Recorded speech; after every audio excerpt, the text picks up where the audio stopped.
This will be a thrilling side-by-side off-road adventure from Log Corral staging area, that's off Highway 87 east of Phoenix, Arizona, out to the Bartlett Reservoir.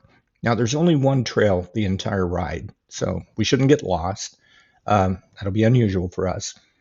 SxS Off-Road has it labeled as the Log Corral Thrill Ride to the beach, or the trail number is 3456B, and it's rated 6 out of 10.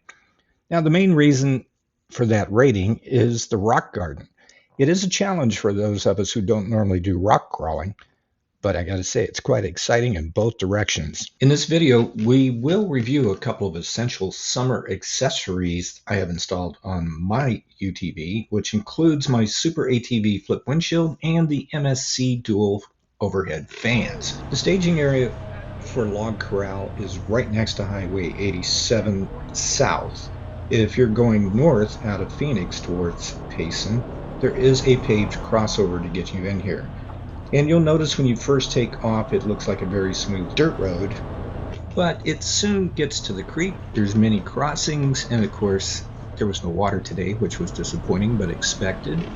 But it becomes a bumpy road for quite a ways. Still, it's a lot of fun. Now, these little rocks are just a warm-up for the rock garden. We'll get to that in a second. I've only been an owner and driver of a side-by-side for 14 months. Now, my fourth ride last year, brand new driver, brand new vehicle, was out here, and I had a much different experience. I got stuck in the rock garden, only briefly, got out, figured out how to get out. We'll see how it goes this time. This is the rock garden's most challenging spot, and why the trail is rated a 6 out of 10. Now, picking the best line and tire placement is critical here. One wrong decision can result in getting stuck, to breaking something, or even rolling over. I walked this with Colin to make sure we had a fun experience. Now, once you climb this first section, we each had to back up a little to get the correct line for the next challenge. No one got stuck this year. What fun. Colin and his daughter Tina made this look easy. His 4-seater's extra length actually helped in the rocks.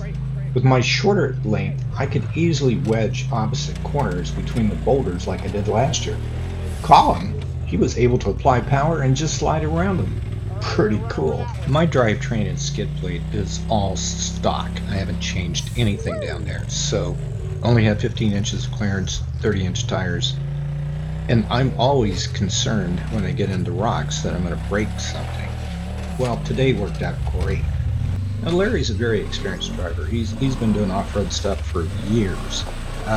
He's got the bigger 33-inch tires over 30. He's got skid plates aftermarket. His machine is set up, and so is he. So he made this look super easy, just powered right on up here in 4-wheel low, diff lock, backed up when he needed to get a better line, and he just went right on through this like it was nothing. And I gotta say, you do this a couple times, remember, it's only rated a 6. Once you get over the concern that you might break it, it's pretty easy. So here's one of the big things that's different for me this year besides having a year's worth of experience. That flip windshield being open, I know it's only 85 degrees today, but still, going slow in this terrain, you're doing 3 to 5 miles an hour, all that engine heat will cook you inside the Villain, and most side-by-sides for that. But with the windshield open instead of that fixed windshield like I had last year with a little slot that was supposed to keep you cool, that was a joke. At speed, does great. However, those MSC dual overhead fans, I was only running one because I didn't have a passenger, but what a difference. It blows all that hot air right on out of the vehicle. So even at 3 to 5 miles an hour, I was quite comfortable. I spent a lot of time creating my description, title, as well as adding trail information, turn left, turn right, links to stuff I'm talking about. Click on the word more under the description. Well, that was the serious part of the rock garden, but the trail, there's still a lot of brush. There's still more rocks in the trail. Just nothing really serious. Sure is pretty back here. Well, if you're ready for Arizona pinstriping, you are in the right place because the brush just gets thicker and closer and scratchier. We came through this stretch last year in April. There were cows. I did not see any sign of cows this time. But there was a big fire back here in July of 24, last year. And as we get more out into the open and up onto the ridge top, you will see the charred remains of the fire. Colin and I were both looking forward to this stretch because here you get to do some speed, and we love to go fast when it's safe. Regardless of your speed, you must pay total attention to the road conditions. Look at this. If I'd hit that at 40 miles an hour, there's no telling what kind of damage would have occurred. We made it to the top, and there's the view of the Bartlett RZR Lake down below.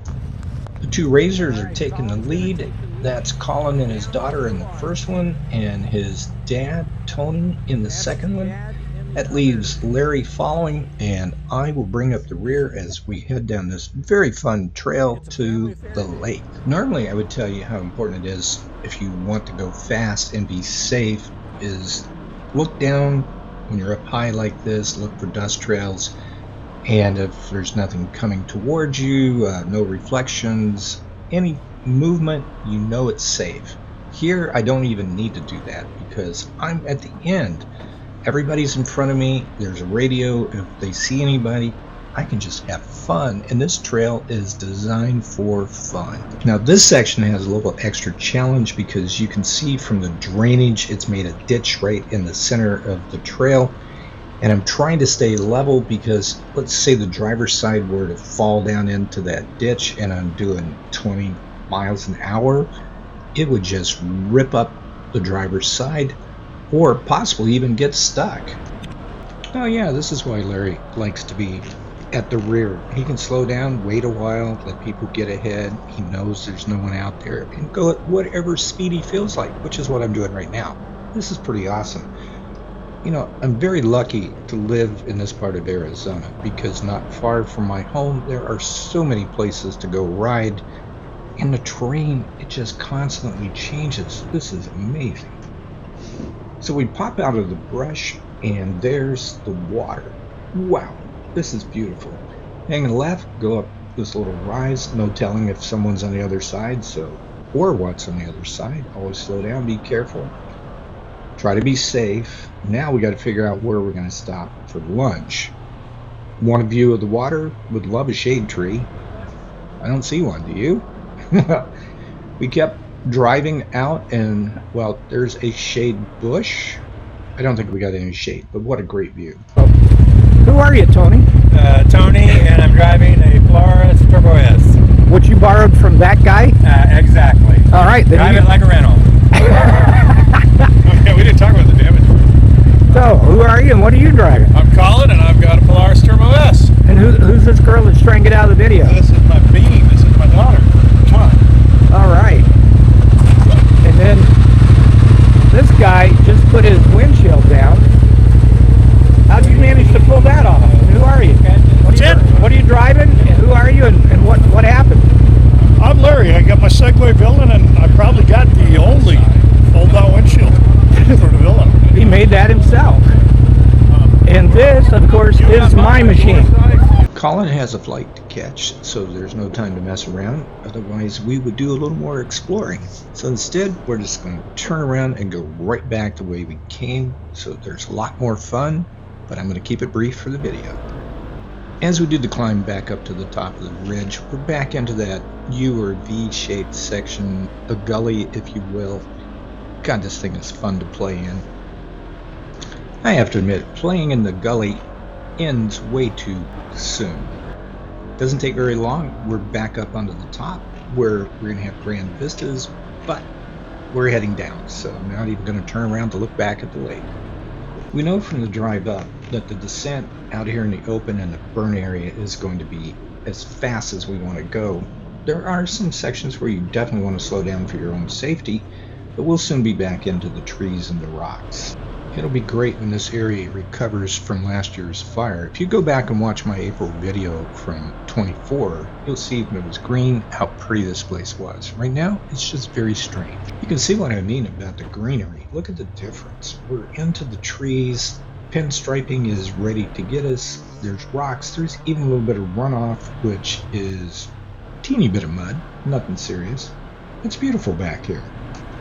It's nice to be in the shade out of the heat, and of course I do have my MSC overhead fan running to keep me nice and comfortable at these slow speeds. Don't think we're even doing 10 miles an hour through here. But it is so pretty. There's minor obstacles, a little bit of water and mud. What fun. Well, we're back to the rock garden. Colin and his daughter Tina are going to head down this thing first, and I don't think Colin's quite as concerned about breaking things this time because everything went so well going up. And of course going down I think is actually a bit easier. I know I'm not so concerned about braking anymore, which I think is going to lead to a lot of fun when it's my turn. Meantime, it looks like Tina's having fun. I heard laughter in there. I think Colin and his dad, Tony, must have signed a contract about what happens in case of damage, because look who's driving. Tony's driving right through this thing like it's nothing. I think it's apparent that once we stopped stressing over where are we going to break something, this is pretty easy to get through. I think every single one of us had a huge smile on our face when we got through this. It really is a lot of fun. It's Larry's turn, and I know he's going to make this look way too easy, so what I'm going to do is slow it down, slow-mo, and zoom in so you can watch what happens with the tires. Now, he did have to back up briefly to get the proper line, and as he comes off the rock, you'll see the passenger tire hanging out into space for a moment, but it quickly drops on down. He has plenty of traction, and he just glides right on through here like it's nothing. Of course, he has a very satisfied look on his face at the end. The video of me going down this section is from the camera mounted to the roll cage. You'll see Larry giving me lots of directions down there to make sure that I'm safe. Well, that's it for this recording.